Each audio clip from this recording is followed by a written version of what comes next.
Hi, this is Linda from Overbrook Quilt Connection, and this is block 4 of the Illusion Sampler. We're starting out by making 9 patches, which is super simple.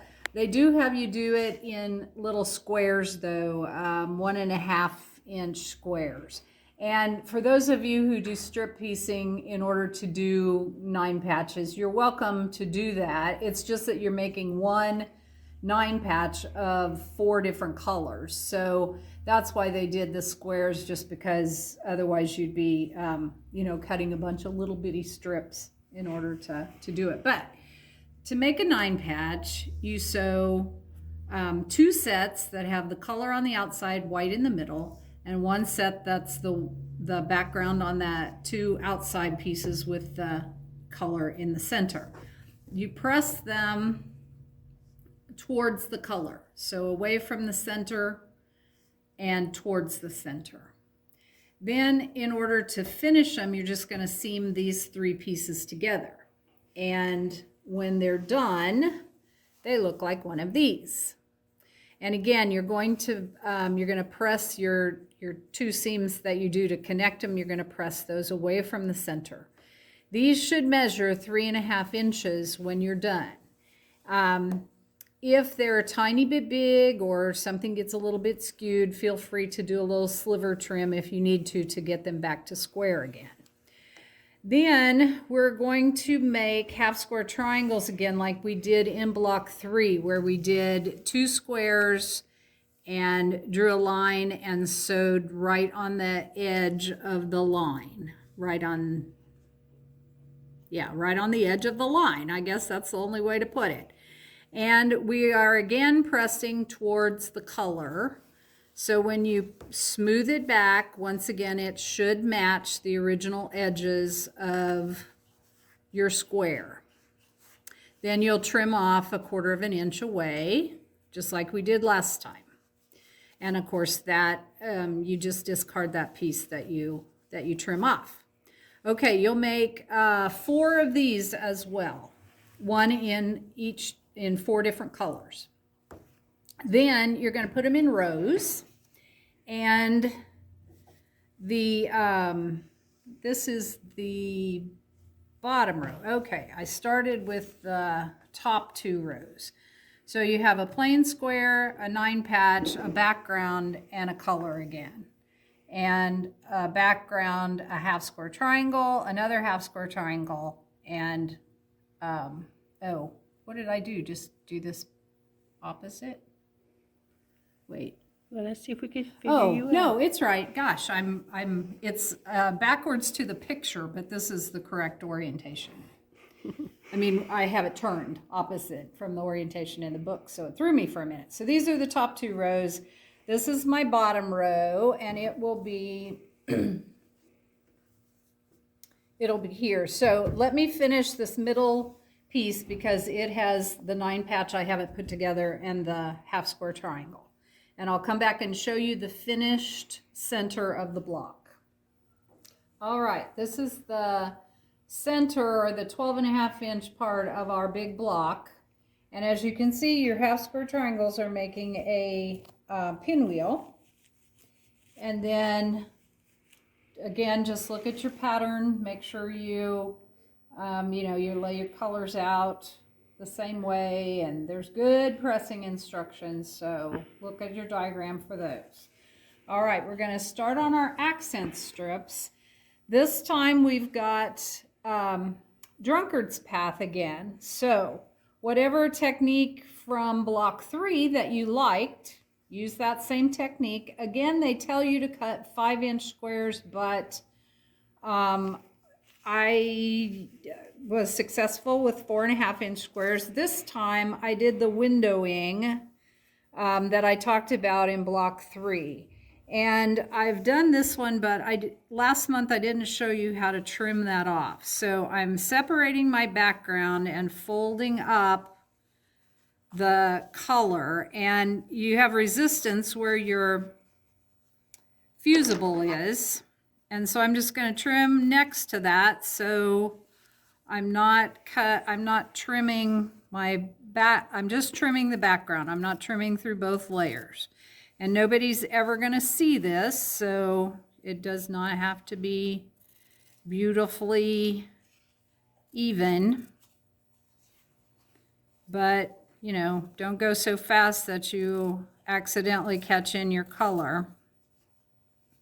So once you're done with that, then that's what that looks like. And again, that's adhered down. But it's not as stiff as it was when the fusible was behind it all. One thing also that makes this windowing technique easy on these fabrics is because the fabrics have a print.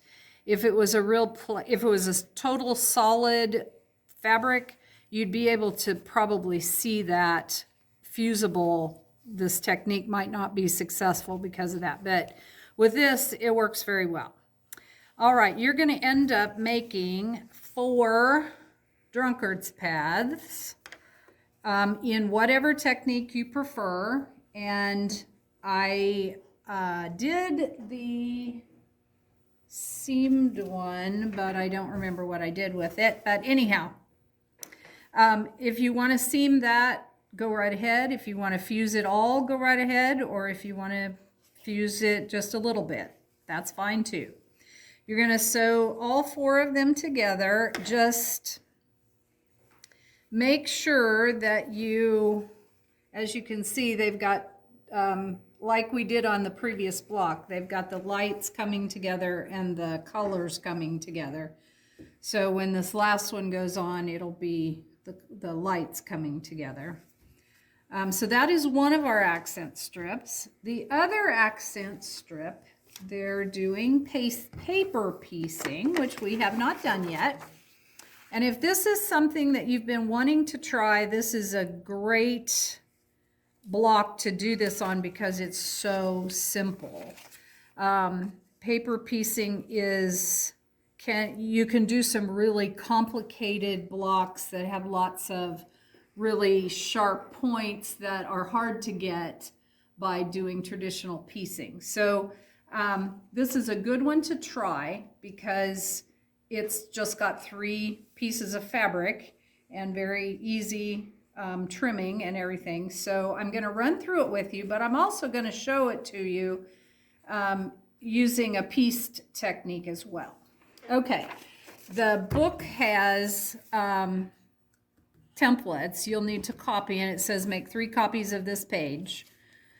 Because you're going to do a total of 6 of these. And there is special paper for paper piecing. I just use copy paper. But if you need paper or you need help in copying, make sure and let Amy know. But once you have your copies, the first thing I do is cut around them, and this is your cut line, where the color is your seam line. They tell you to start with 5-inch squares, and in this case, that is, I mean, everything, they say everything is oversized in this. Now, paper piecing is kind of seems a little backwards. But we're going to be putting the wrong side towards our paper, okay? And the color or the pattern is going to be up because that's what you're going to use to stitch. So the first thing you do when you're prepping after you cut it out is you're going to fold it on these 2 lines. So you're going to fold it and you're going to crease it, and you'll fold it back and crease it again, and you fold it along this line and crease that, and then fold it the other way and crease it again. And what that does is it's going to make it tear off so much easier when you're done. All right, now I need to get my machine set up. Once again, you're going to want a foot that you can see into really well. And this time I'm using the same foot that I used for the Drunkard's path, but this time, instead of concentrating on that cut or that slit there, I'm going to be cutting on, or concentrating on that arrow, which is where my needle is going to be. And so you also want a short stitch length. And it says in the book that you should use, if your machine is in millimeters, you'll do 1.5 millimeters for your stitch length, so 1.5. But if you're doing, if your machine has stitches per inch, it should be 14 to 16 stitches per inch. All right, so once you have that set, we will be using a color and then this grayish background. And again, they've said all these pieces are oversized, so you don't have to worry about it being too small. So in order to get this started, I'm going to put this to, again, this is the right side is out. The wrong side is towards the wrong side of the paper. So if you think wrong sides together, that will help. Then just make sure you've got some fabric showing all the way around your piece. All right, then we're going to take one of these, and this is right side, so these will be right sides together. The batiks are kind of, you don't necessarily have to pay attention to what is right and wrong, but how to line it up. You can see this line. This is going to be your stitching line. Make sure your edge, your cut edge, is at least 1/4 inch, and it can be more than that, past that. And I moved my, and some people like to put a little dab of a water-soluble glue right here to hold this piece. So feel free to do that. But, okay, so this piece is a little more than 1/4 inch. And again, right sides together. And I'm going to stitch on this line. And I'm going to stitch, so I'm going to start off of my fabric, and I'm just going to stitch on this, the crease line, or the, it's easier, I guess, to say stitch on that. And that's hard to do with somebody holding the camera over your shoulder, but I'm going to go kind of slow, so hopefully I won't go off very far if I do go off. But anyhow, that you're just going to sew all the way up on this line.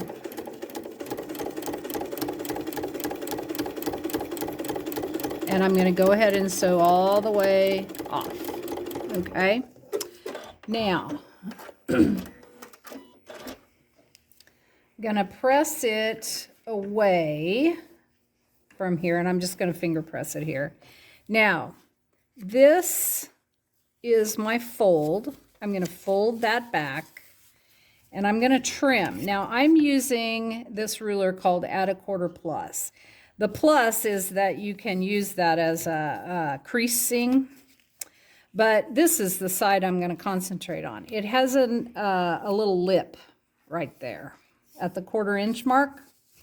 And what we're going to do is we're going to trim off what we don't need. So I'm going to go over to the cutting table.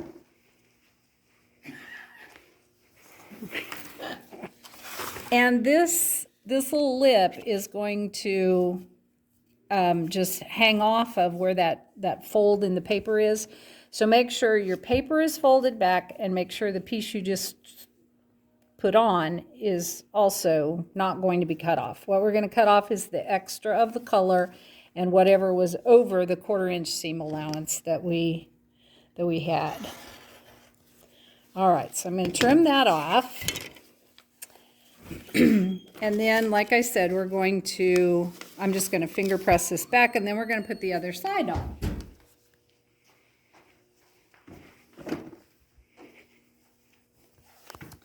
All right, once again, right sides together, and make sure that this line here is at least, that this edge is at least a 1/4 inch outside of that line.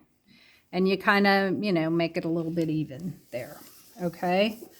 I'm going to start sewing again, and again, this fold line is not it's not a 45-degree angle, so this fold line does not come out to your point. The fold is farther in. So that's where I'm going to start stitching. Whoops, I didn't quite get it lined up. Okay, there we go.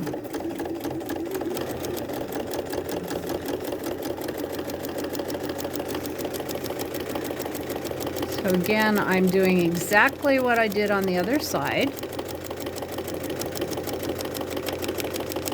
And I'm going to sew all the way through and stop. All right, once again, I'm going to fold that back, but you can see our stitches have crossed. So I'm going to tear that just a little bit so I can fold it back. And once again, we're going to trim off the extra blue and the extra seam allowance.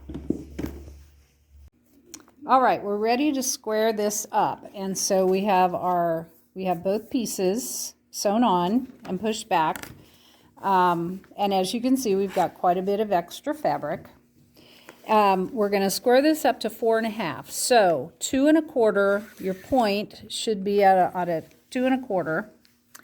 And here, your 2 reference points are this seam line should, at the seam line, it should be a 1/4 inch in and a 1/4 inch up. So, and you'll want to center it because, you know, sometimes it is fabric, and so sometimes things aren't exact, and sometimes we don't always sew completely straight. So I'm centering it to make sure both of these are going to hit on the 1/4 inch because you want this to be pretty even at the bottom. All right. So I've done that, and I'm going to do both of these edges. Make sure you at least are a 1/4 inch away from where those seams cross. All right. Now you can see I'll probably end up trimming some of that off because I'm a little farther up than I want to be. But it's kind of hard to watch all these things at one time, especially with a camera over your shoulder. So, so now I'm at the 1/4 inch. I'm kind of looking at these same points again, a 1/4 inch in and a 1/4 inch up. And I'm pretty good on that. So I'm going to, and I'm looking at my 2 1/4 inch here. All right, so I'm going to go ahead and do both of those. All right, so then now I can tell I'm going to need to take a little bit more off the top to be at 4 1/2 inches because 4 1/2 inches is what we're shooting for. So I'm going to go back and finish trimming that off. Okay, so you want these to be a little bit, you want these to be pretty even, but as you can tell, again, it's not a 45-degree angle, so they did not come down in the points. They're not supposed to. But you should have a 1/4 inch here from this point to the edge. All right, these can be torn off. Now, this, there's multiple ways to do this. If you have a short seam allowance, you know, a small seam allowance like we talked about at the beginning, and you have creased it, it's going to come off pretty easy. But again, if you start in the middle, it doesn't put as much stress on your outside corner or your edge stitches. So you can see how easy that comes off. So this is all there is to paper piecing these units. So I encourage you to try it, even if you haven't done paper piecing before, because it's, like I said, it's a great unit to learn on. Now, if you want to do them as pieced, you'll need a ruler called a tri-rec Tri-Rex ruler. And it is the center and the sides. And when you cut this, I would start with a 5-inch square, just like we did before. And I'm gonna line it up on this so you can sort of see. When you're cutting it, you're gonna be using the 4.5-inch line, because a 4.5-inch square is what we want to end up with. So you would line that up on your 5-inch square and you'd cut around it. Okay, for the side pieces, you need to cut them either right side or wrong side together, because you're going to need a pair that's opposite of each other. And again, I mean, if you cut them both right sides up, you'd have two that were exactly the same. And you need opposites. So again, you're going to use the 4.5-inch line and you're going to cut around those. And then you have this pair that is opposite. Okay. Now, the engineered corners are to help you line up your stitching. So you're going to line up this engineered tip that's cut off with the bottom edge of your triangle, and this side then even with the cut side. So you can see that is going to give you, I mean, that tells you exactly where to put it. All right, so I'm going to pin that, and then on the top edge it's going to hang over a little bit, but because it does not have the triangle has an engineered top, but the side piece does not. So I'm just going to put another pin there. All right, then, oops, I am back on, I'm still on paper piecing. So let me go back to my 1/4 inch.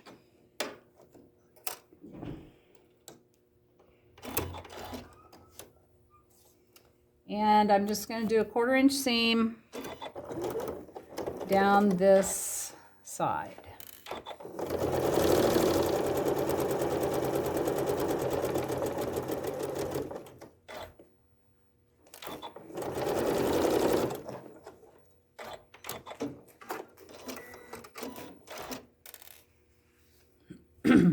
Okay, now this gets pressed back, and I'm just going to finger press it so we can do it quickly. So then the other side also, and remember the fat end towards the skinny end and the skinny end towards the fat end. So again, you're going to line up your little engineered with the bottom and the side against the side.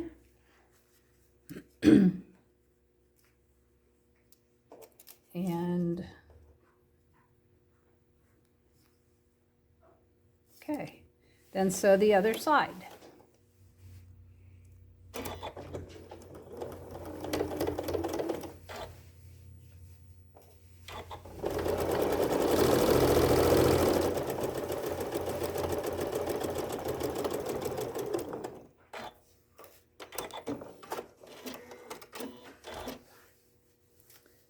Again, I'm going to finger press this. So your top edge should be pretty even. As you can see, it is. And your edges, you have a little bit of the, you have a little bit showing because, again, it's not a 45-degree angle. You may need to trim a tiny bit. Again, this is kind of hard to do. Mine, well, I haven't pressed it yet, so it's a little small. It'll be better when I've completely pressed it. But as you can see, we've got our 1/4 inch here on the top, and we should have pretty close to a 1/4 inch on the side, and I think we will. And other than maybe a few little tips, there's not really anything to so this is how you would do it if you'd used a Tri-Rex ruler. And if you need one of those, again, talk to Amy. She'll hook you up. And So this piece, this second accent strip is going to be, you're going to set these together up and down, so it kind of makes this secondary gray stripe in between them. So I just need to add on my blue one here to finish this strip. So I'll have the Drunkard's Path one done and the paper pieced one done. Let me finish those, put the block together, and I'll show you the finished block. All right, block 4 is done. As you can see, we've got our accent strips of the Drunkard's Path and the paper pieced ones. And as usual, you've got your intersection points that the seams will nest together on. So I hope you had a good time with this block, and I hope you challenged yourself to learn paper piecing or the Tri-Rex ruler if you haven't done that before. And I'll see you back for block 5.